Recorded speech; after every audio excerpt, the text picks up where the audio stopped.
mon conseil, c'est développer votre créativité. Soyez celui qui pense différemment.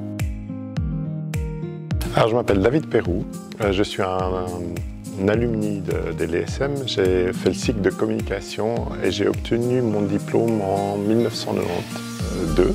Suite à ça, j'ai travaillé longtemps dans les études de marché, les études comportementales.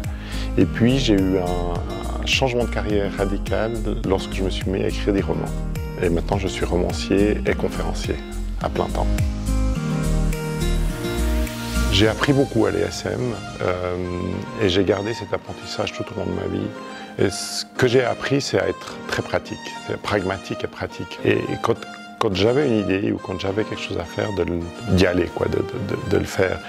Et ça, j'ai beaucoup aimé l'enseignement de l'ESM qui prônait ça, qui était...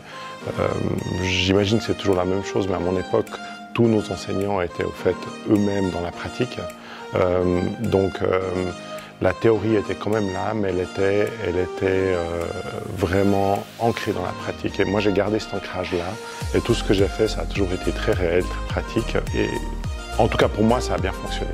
Ça m'a permis de concrétiser mes projets. C'est vraiment un des atouts de l'ESM.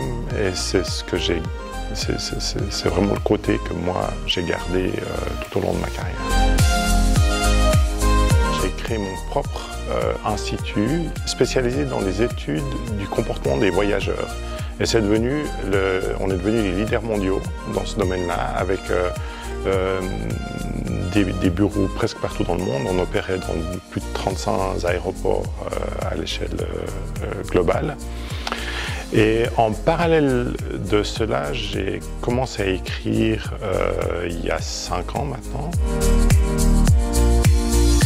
J'ai toujours été passionné par la science, les sciences de la conscience. Les sciences de la conscience, c'est tout ce qui essaie de définir la conscience, puis surtout, on s'occupe des états de conscience dits non ordinaires pour savoir jusqu'où la conscience peut aller. J'ai beaucoup recherché dans la science qu'est-ce qui pouvait expliquer les états de conscience dits non ordinaires.